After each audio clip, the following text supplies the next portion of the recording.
అదే RTV app వార్తల్ని క్షణాల్లో చదివే అవకాశం ఉంటుంది. ఒక న్యూస్ పేపర్, ఒక టెలివిజన్ ఛానల్ మీ చేతుల్లో ఎప్పుడు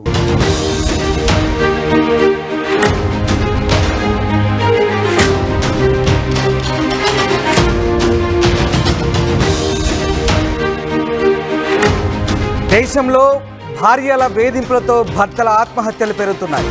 బెంగళూరు అతుల్ సుభాష్ ఘటన మరొక ముందే తాజాగా ఢిల్లీలో పునీత్ ఖురానా సూసైడ్కు పాల్పడ్డాడు. భార్య వేధింపులకు పునీత్ ఖురానా బలయ్యాడు. ఢిల్లీలోని మోడల్ టౌన్ కళ్యాణ్ విహార్లో ఈ ఘటన చోటు చేసుకుంది. భార్య మాణిక్య జగదీష్ పహ్వాతో విభేదాలు ఏర్పడ్డాయి. విడాకుల కేసు విచారణ జరుగుతుండగానే ఈ అఘాయిత్యం చోటు చేసుకుంది. చనిపోయే ముందు పునీత్ వీడియో కాల్ రికార్డు చేశాడంటూ కుటుంబ సభ్యులు చెప్తున్నారు. వీడియో తమ వద్దే ఉందంటున్నారు కుటుంబ సభ్యులు. పునీత్ సోషల్ మీడియా హ్యాక్ చేశారంటూ ఆరోపిస్తున్నారు.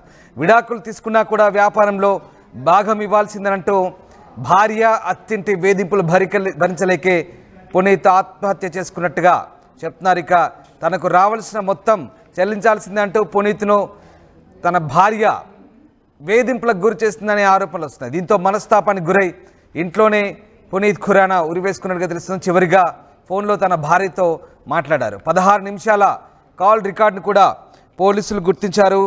తాజాగా ఢిల్లీలో జరిగింది ఘటన. ఢిల్లీలో నివసించే పునీత్ ఖురానా అనే వ్యక్తి ఆత్మహత్యకు పాల్పడ్డాడు. అతనికి భార్యతో విడాకుల కేసు నడుస్తోంది. ఇప్పటికే ఇద్దరు విడివిడిగా ఉంటున్నారు. పునీత్ ఢిల్లీలో ఓ బేకరీ చైన్ నిర్వహిస్తూ ఉంటాడు. అందులో తనకు వాటా రాసివ్వాలంటూ ఆమె డిమాండ్ చేస్తూ వస్తున్నారు. ఈ క్రమంలో కోర్టులోని దీనిపై వాదనలు జరుగుతున్నాయి. ఫోన్లో వారిద్దరి మధ్య ఈ అంశంపై వాగ్వాదం జరగడంతో కాసేపటికే పునీత్ ఖురానా ఆత్మహత్య చేసుకున్నాడు. పోలీసులు అతని ఫోన్ను స్వాధీనం చేసుకున్నారు. అందులోని వివరాలు పరిశీలించిన తర్వాత అతని భార్యను ప్రశ్నించాలని నిర్ణయించుకున్నారు. పునీత్ ఖురానా ఢిల్లీలోని కళ్యాణ్ విహార్ ప్రాంతంలో నివాసం ఉంటున్నారు. ఆయనకు కొన్నాళ్ల కిందట వివాహమైంది. పెళ్లి తర్వాత అతుల్ ఖురానా తన వ్యాపారంలో భార్యను భాగస్వామిగా చేర్చుకొని నిర్వహణ బాధ్యతలు కూడా ఇచ్చారు. అయితే వీరిద్దరి మధ్య సరిపడకపోవడంతో విడిపోవాలని అనుకున్నారు. కానీ వ్యాపారం నుంచి తనను తొలగించడానికి లేదని, తన వాటా తనకు ఇవ్వాల్సిందేనంటూ ఆమె పట్టుబడుతున్నారు. ఇలా ఇవ్వడం ఇష్టం లేకే పునీత్ ప్రాణాలు తీసుకున్నట్టుగా తెలుస్తుంది.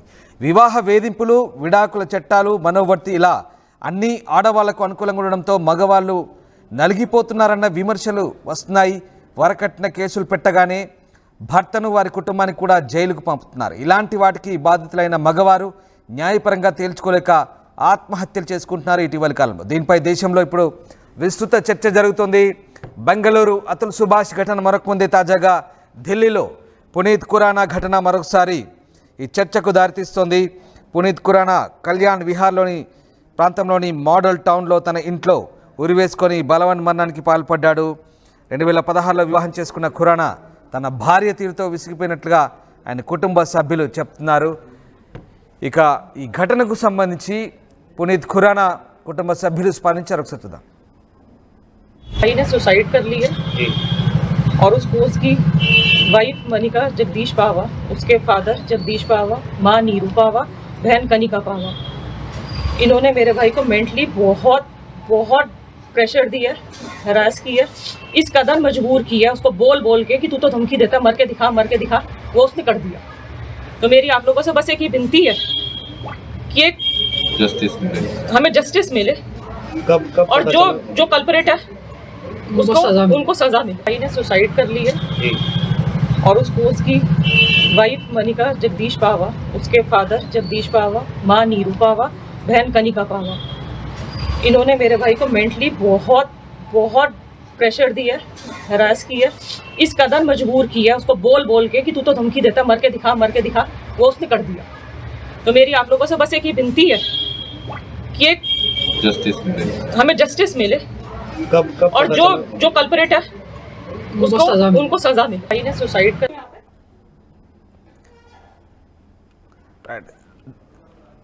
ఢిల్లీలో ఈ ఘటనకు సంబంధించి ఖురానా కుటుంబ సభ్యులైతే ఆమె భార్య వేధింపులే కారణమని ఆరోపిస్తున్నారు. అత్తింటి అలాగే భార్య వేధింపులే కారణమని ఆరోపిస్తున్న నేపథ్యంలో ఆయన భార్య కూడా స్పందించారు. ఆమె ఏం మాట్లాడిందో ఒకసారి చూద్దాం.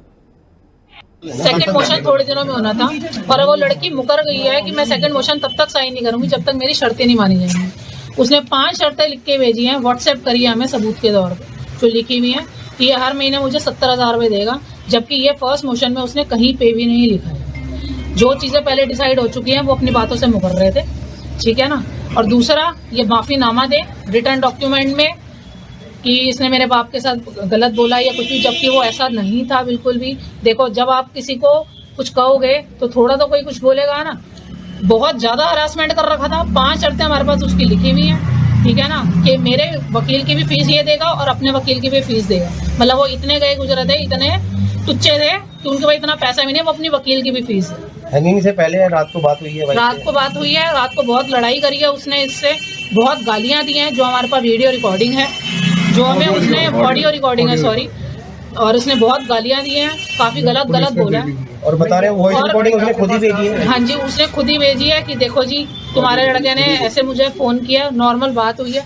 आप वो ऑडियो रिकॉर्डिंग भी हम सेंड कर देंगे, कोई दिक्कत नहीं है। आप सब पूरा अगर दुनिया सुनेगी तो साफ पता लग जाएगा कल्प्रिट का। कैसे लड़की बोलती है, लड़के वालों को परेशान करती है, हरास करती है, इतना कर दिया कि बिल्कुल लड़का हमारा खत्म ही हो गया, खा गई। दोस्त वॉइस रिकॉर्डिंग में ये भी बोला गया है कि यूट्यूब पे चेक कर लेना मेरा अंजाम जो होगा, मैं जो करने जा रहा हूँ, इस तरह का कुछ है। हाँ, इस तरह का भी है। मतलब इतनी हरासमेंट। अब या तो हमारा लड़का तो वापस आता नहीं जी, अब बता दो कैसे होना है कैसे नहीं। तो आपको लगता है कि जैसे जो बेंगलुरु में कांड हुआ था तो इसी तरह से इसको हो सकता है? बिल्कुल बिल्कुल हरासमेंट है, तभी तो उसने ये एक्सेप्ट किया, नहीं तो वो इतना हरासमेंट के वो लड़का इतना कमजोर नहीं था। రైట్, విడాకులు తీసుకున్నప్పటికీ భార్యాభర్తల మధ్య బిజినెస్ వ్యవహారాల్లో భాగస్వామ్యం గురించి వచ్చినటువంటి విభేదాలే ప్రస్తుతం అతని ఆత్మహత్య కారణమని తెలుస్తోంది. బెంగళూరులో అతుల్ సుభాష్ మరణం తర్వాత జస్టిస్ ఈజ్ డ్యూ అనే హ్యాష్ ట్యాగ్ ఇప్పటికీ సోషల్ మీడియాలో ట్రెండ్ అవుతుంది. తాజాగా పునీత్ ఖురానా మరణంతో ఇది మరింత ఊపందుకుంది.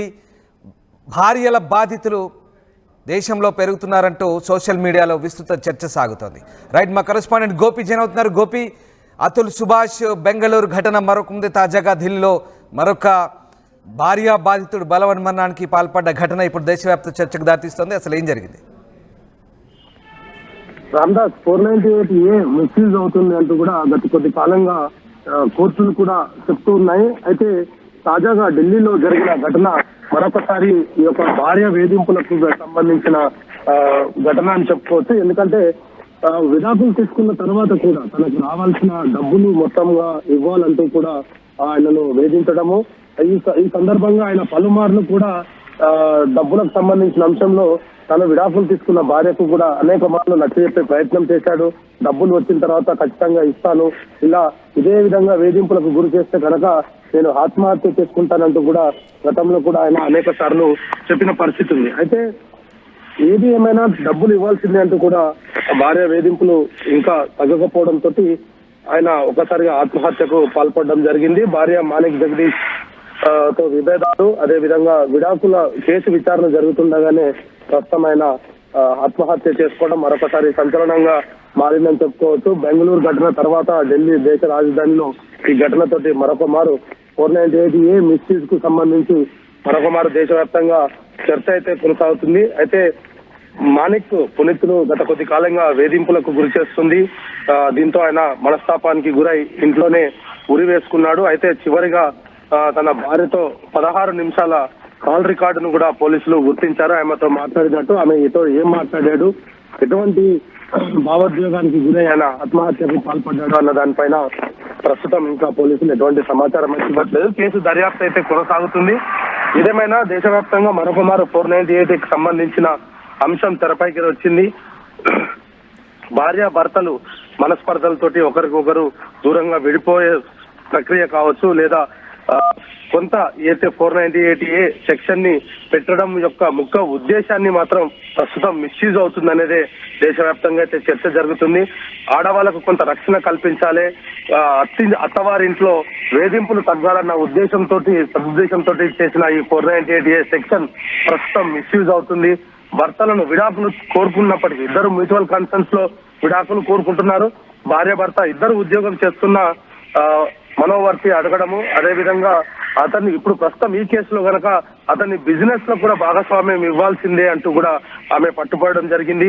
గత కొద్ది కాలంగా బిజినెస్ లకు సంబంధించిన అంశముతో ఆమె అతన్ని వేధింపసాగింది. విడాకుల కేసు కోర్టులోనే నడుస్తూ ఉంది. విడాకులకు సంబంధించిన అంశం కోర్టు పరిధిలో ఉంది. కాంపన్సేషన్ గురించి ఆమె మాట్లాడుతున్నారు. కోర్టులో ఆమె తరఫున న్యాయవాదులు కూడా చెప్తున్న పరిస్థితి ఉంది. నష్టపరిహారం ఇవ్వాలి అంటూ కూడా చెప్తున్నారు. అయినప్పటికీ ఆమె బిజినెస్ ని కూడా అడగడం జరిగింది. దీంతో తను ఏమి చేసలేక నిస్సహాయ స్థితిలో దాదాపు 16 నిమిషాల పాటు ఆమెతో మాట్లాడిన తర్వాత తన గదిలోనే ఉరివేసుకొని చనిపోవడం జరిగింది. దీనికి సంబంధించిన ప్రస్తుతం కేసు అయితే నమోదు చేసుకున్నారు పోలీసులు. దర్యాప్తు కొనసాగుతుంది. మరి భార్యతో 16 నిమిషాలు ఏం మాట్లాడాడన్న దానిపైన ఒక క్లారిటీ వస్తే ఆమె పైన కూడా కేసు నమోదు చేసి ఆమెను అరెస్ట్ చేసే పరిస్థితి కనపడుతుంది. Ramdas. Right, yes, thank you Gopi, thanks for the update. So మొత్తం మీద విడాకులు తీసుకున్నా కూడా వ్యాపారంలో భాగం కావాల్సిందేనంటూ ఆమె వేధించడంతోనే పునీత్ ఖురానా బలవన్మరణానికి పాల్పడ్డట్టుగా అతని కుటుంబ సభ్యులు ఆరోపిస్తున్నారు. అలాగే తనకు రావాల్సిన మొత్తం చెల్లించాల్సిందే అంటూ ఆమె ఆడియో కాల్లో తీవ్రంగా వేధించినట్టుగా తెలుస్తుంది. దీనికి సంబంధించిన ఆడియో వీడియో కాల్స్ మొత్తం పోలీసులు తీసుకున్నట్టుగా తెలుస్తుంది.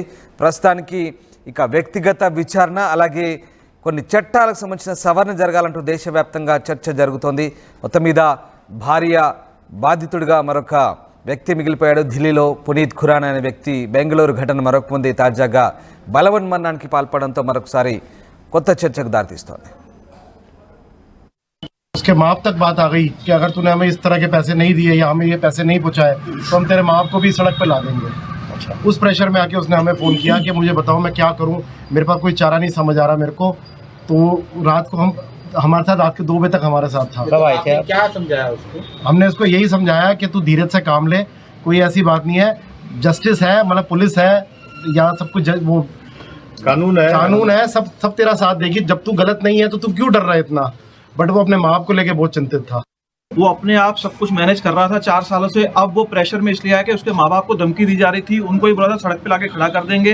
उन लोगों के हौसले इतने बुलंद हो गए थे, वो सिर्फ इस प्रेशर में आया कि मेरे माँ बाप अब मेरे से अब उन पे आँच आएगी। वो 4 साल से अकेला लड़ रहा था, वो बहुत स्ट्रॉन्ग था। उसके माँ बाप तक बात आ गई कि अगर तूने हमें इस तरह के पैसे नहीं दिए या हमें ये पैसे नहीं पहुँचाए तो हम तेरे माँ बाप को भी सड़क पे ला देंगे। उस प्रेशर में आके उसने हमें फ़ोन किया कि मुझे बताओ मैं क्या करूँ, मेरे पास कोई चारा नहीं समझ आ रहा मेरे को। तो रात को हमारे साथ रात के 2 बजे तक हमारे साथ था। कब आए थे? क्या समझाया उसको? हमने उसको यही समझाया कि तू धीरज से काम ले, कोई ऐसी बात नहीं है, जस्टिस है, मतलब पुलिस है, यहाँ सब कुछ वो कानून है, सब तेरा साथ देगी। जब तू गलत नहीं है तो तू क्यों डर रहा है इतना? संस्कार नहीं करूंगी। हम अपने भाई का संस्कार होने ही नहीं देंगे जब तक हमें वीडियो नहीं मिलेगी। मेरे बच्चे को इंसाफ, हमें वो वीडियो चाहिए जो हमारा भाई बना के गया। तो पुलिस क्यों वीडियो क्यों नहीं दे रही है? वो क्यों परिवार को नहीं दे रही वीडियो? आपने बात की? हमने बहुत में हम उनके पाँव में गिर गए, हमने उनके पाँव पकड़ लिए, मेरे पापा ने, मैंने। बताओ, हमने बोला हम आप लेके जाओ फोन, आप वीडियो लेके जाओ, हमें रिकॉर्ड करने दो, हमें फॉरवर्ड कर दो, हम फोन से रिकॉर्ड कर लेते हैं, हमारे पास भी तो होना चाहिए। नहीं जी नहीं, ये लीगल प्रोसेस है। नहीं जी नहीं, क्या उन्होंने ये बोला है कि पोस्टमार्टम के बाद वीडियो देंगे? नहीं, कोई श्योरिटी नहीं दे रहे हैं वीडियो देने की? नहीं, आप मना कर रहे हैं? टाले जा रहे हैं। कारण क्या लग रहा है कि वो पुलिस वीडियो नहीं दे रही है? हमें क्या पता क्यों नहीं दे रहे, उन पे कोई प्रेशर है या क्या पता। वो तो हमें तो यही बोल के टाले जा रहे हैं, इट्स अ प्रोसीजर, आपको मानना पड़ेगा, ये ऐसे नहीं होता, ये ऐसे नहीं होता। हमारे को जो प्रूफ मिलते हैं हम उनको ऐसे लीक नहीं कर सकते, हम नहीं दे सकते, ये कोर्ट में जाएंगे, आपको नहीं मिलेंगे। तो फोन आप लोगों के हाथ ही नहीं आया था? फ़ोन पहले हम ढूंढ रहे थे क्योंकि पुलिस ने बोला फ़ोन चाहिए, हम ढूंढ रहे थे, हमें नहीं मिला था। जब भाई को उठाया गया उसके नीचे था, हमने फिर भी कोऑपरेट किया पुलिस के साथ कि ठीक है आपको फ़ोन चाहिए। फ़ोन उस समय स्विच ऑफ था, चार्ज ख़त्म था, चार्जिंग पर लगा दिया, पुलिस वहीं बैठी रही कि चार्ज हुआ, फ़ोन लिया, फ़ोन खोला। ये शुक्र है कि फ़ोन हमने खोला, हमने देख लिया, उसमें वीडियो है, क्या पता ये बात भी छुपा दी जाती। प्रेशर बनाने की कोशिश करी जा रही है। बिल्कुल जी, क्या पता ये बात छुपा देते, हमें पता ही ना चलता कि हमारा भाई वीडियो बना के गया, मैसेजेस लिख के गए। वो लड़का 59 मिनट्स 34 सेकंड्स की पूरी वीडियो बना के सब कुछ बोल के गया है, उस मैसेजेस भी लिख के गया है फ़ोन में। ये सब पुलिस के पास है, हमने रात को सुना है, लेकिन अब पुलिस हमें नहीं दे रही है। लेकिन जब तक हमें नहीं मिलेगी हम नहीं करेंगे, हम नहीं करेंगे। మరిన్ని వీడియోస్ కోసం ఛానల్ ని సబ్స్క్రైబ్ చేయండి, లేటెస్ట్ అప్డేట్స్ కోసం వాట్సాప్ ఛానల్ ని ఫాలో చేయండి అండ్ లింక్ డిస్క్రిప్షన్ లో ఉంది।